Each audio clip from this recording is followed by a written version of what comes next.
So ito, mayroong pahayag ni Senator GB Ejercito sa UNTV News. To me, magandang development ito dahil hindi siya excited sa nauupo bilang senator judge. Kasi nasasayang ang panahon. May halong politika ito. Dapat pagtuunan natin ang ating gross domestic product na nauunahan na tayo ng Vietnam. Wow, that's good. Okay, pakinggan natin si Senator Ejercito, then bigyan natin ng reaksyon. Plano ni Senador J.V. Ejercito na kumuha ng isang retired justice kung kakailanganin ito para sa impeachment trial laban kay Vice President Sara Duterte. Ito ay upang mapatibay ang kanilang legislative team, lalo't unang beses siyang tatayong impeachment judge sa isang impeachment court. Ngunit paglilinaw ng mambabatas, hindi siya excited o sabik na gawin ito at may sentimiento siya sa pag-usad ng impeachment case. So sir, excited ka ba sa pag-upo bilang impeachment judge o may concerns ka? Actually, hindi. Kasi Hindi. I have always been, natitira pa nga ako, no? Napapasya ko dahil sinabi ko, napakaaga nitong bickering. Oo, hindi rin bickering, legal. Opo, but whether you like it or not, an impeachment is part political. Oh. Siguro half legal, half political. Politika ang dahilan. Sa dami ng problema ng ating bansa. Correct. All of these things have to take a backseat again. Isa sa mga nais ni Senador Ejercito na pagtuunan ng pansin ay ang pagtaas ng Gross Domestic Product o GDP ng ibang ASEAN countries. Ang GDP ang kabuang halaga ng lahat ng mga produkto at serbisyo na nilikha sa loob ng bansa sa loob ng partikular na panahon. Aniya, opisyal nang nahigitan ng Vietnam ang Pilipinas dito na maaaring magpababa ng oportunidad sa bansa. Ang worry ko dito, Vietnam's GDP is going 8%. Tayo po bumababa, no? Ang kanilang infra tuloy-tuloy. Ang worry ko rito, pag yung mag-upgrade na sila ng status to emerging economy, lahat ng foreign investments, yung mga mawawala sa ibang lugar, sa kanila na mapupunta. So we are wasting so much opportunities. Asher Kadapan Jr., UNTV News and Rescue. Okay, so maganda yung sabi niya. Dahil sa kaguluhan sa ating bansa, political instability sa bansa, ang mga investors, wala na. Kakaunti na nga ang ating foreign investors, tapos ito pa, may impeachment pa, I don't know, nung mangyari, di talagang pupunta sa Vietnam, sa ibang ASEAN countries, yung mga investors. Tama, si Senator GB. So, hindi siya excited. Ang iniisip niya yung pagtaas ng ating ekonomiya or yung gross domestic product na bumababa. Ang Vietnam tumataas. So, it's a waste of time itong impeachment, sabi niya. So, to me, that's a positive development, positive remarks, pabor kay BP Sara. Bakit? Hindi siya interesado eh. Parehas sila ni Senator Jinggoy Estrada. Wala rin. Tutol si Senator Jinggoy na magkaroon ng impeachment. Sinasabi niya na yan. Siguro, opinion ko lang ito, yung naranasan ng kanilang ama, na si former President Joseph Estrada na nag-undergo ng ganyang impeachment at hindi maganda. Sabi nga ni Senator Jinggoy, yung ganyan nangyari, yung impeachment. Estrada, Corona, iba pa, gumanda ba ang ating bansa? Wala naman. Sabi nga, lalo tayong So, marami pang ibang senador na nagpahayag ng kanilang pagkadisgusto sa impeachment. Senator Mig Zubiri. Ayaw din niya. So, ito, Mig Zubiri, Jinggoy Ejercito, yan? Tatawid yan sa 20th Congress.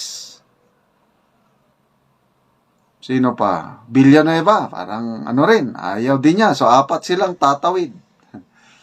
So, pag granting na ang trial, ang Kandak na ng impeachment trial ang 20th Congress. So may 4 na senador na dyan na medyo most likely, analysis, opinion ko lang ito, papabor, boboto ng acquittal ni VP Sara. 4 na yan. Magkapatid na Estrada, Villanueva, Subiri. So, kailangan na lang natin ng 5 senador. Sino pa, Sana manalo si Senator Bato, Senator Bongo. Ay, nandyan pa si Senator Padilla pala. 5. Nandyan pa si Senator Ligarda. Nandyan pa si Mark Villar. May 7. May 7 na. So, kailangan na lang natin ng 2. So, Bato, De La Rosa, Willie Rebillame. Ano rin yan? Malakas din yan. Most likely, So, no worries po. Kaya, tinatawanan lang ni VP Sara itong impeachment case laban sa... Ito, pag-uusapan po natin, ito kung pasabog po kahapon ni Congressman Pantaleon Alvarez, ng Davao del Norte. Ang sabi po niya mga kabida, tatakbo muli bilang Pangulo po ng Pilipinas. Ito pong si Pangulong Rodrigo Roa Duterte sakali hong ma-impeach or matanggal po ito si Vice President Sara Duterte bilang Vice Presidente po ng Pilipinas sa pamamagitan po ng impeachment. Alam naman po natin na meron pong ongoing proseso po ng impeachment po ngayon, Diyan ho sa Senate. Ngunit pinag-usapan na lang po nila kung kailan po ito gagawin, Pero definitely, meron na pong impeachment complaints or article of impeachment na naisampa po dyan sa Senate po mga kabida, Now, in the event po na matatanggal po itong si VP Sara sa pamamagitan po ng impeachment po mga kabida, wala pong pwedeng gawin.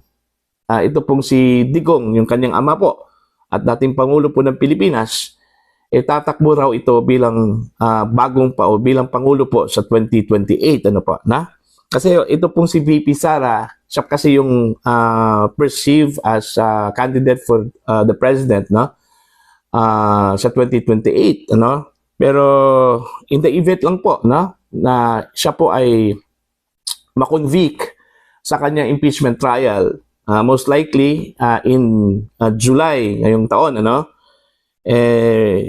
mapipilitan po raw itong si Digong na tumakbo bilang Pangulo po ng Pilipinas sa kabila po ng mga interpretasyon po sa ating saligang batas, mga kabida, na hindi na ho daw pwedeng tatakbo itong si Digong dahil tapos na po yung kanyang termino, Now, ang sabi po ni Congressman Alvarez, hindi ho daw covered itong si Digong sa constitutional ban, Kasi ang sabi po ng ating saligang batas, hindi ho pwedeng tatakbo bilang re-electionist po, as President of the Republic of the Philippines, itong Pangulo po ng Pilipinas, Ang sinabi po doon is re-electionist o re-election, Wala hong sinabi doon na hindi na ho tatakbo o pwedeng tatakbo lahat ng mga nagdaan o dumaang mga presidente po ng Pilipinas, Okay.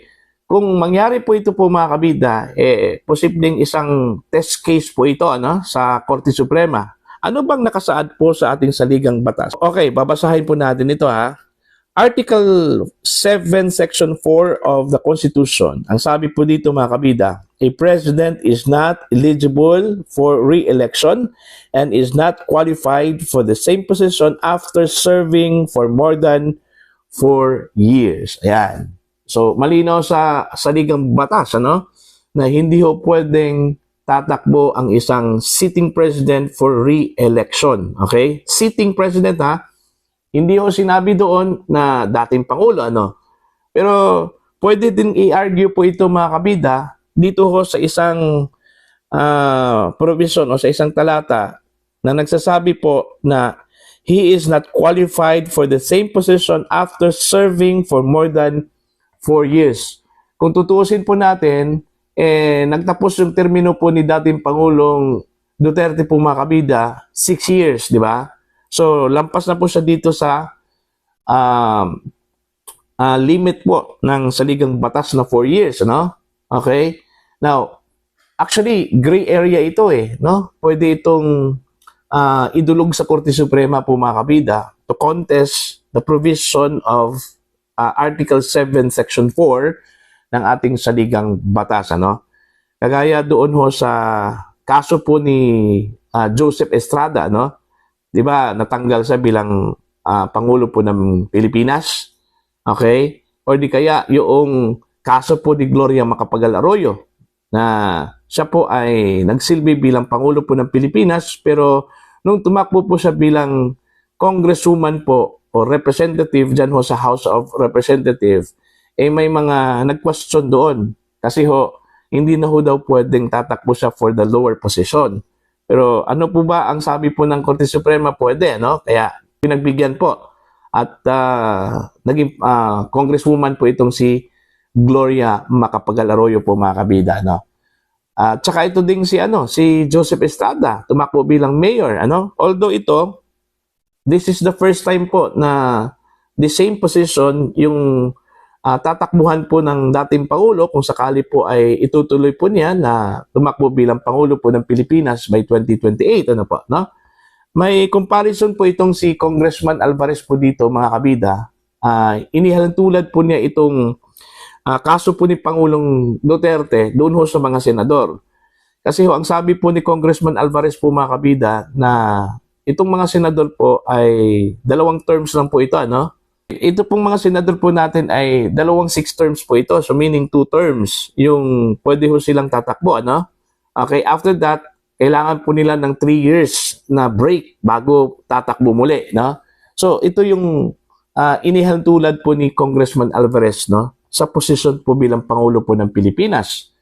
Kasi ang nakasaad lang daw doon is yung re-election. Walang sinabi doon na hindi ka na pwedeng tatakbo kung ikaw ay dumaan na bilang Pangulo po ng Pilipinas, okay? So pwede daw ito, parang may lang siya, may lull, okay? Then after the lull, pwede hong tatakbo. Ito pong si dating Pangulong Rodrigo Roa Duterte. So titingnan na lang po natin, baka ho meron pong mga petitions dyan ho sa Korte Suprema kung sakali hong itutuloy po ng dating Pangulo yung kanya pong balak na tatakbo bilang Pangulo po ng Pilipinas muli, okay, sakali hong ma-impeach or matanggal po itong si Vice President Sara Duterte sa kanyang posisyon bilang Vice President of the Republic of the Philippines, mga kabida, sa pamamagitan po ng impeachment. Ano pa, no?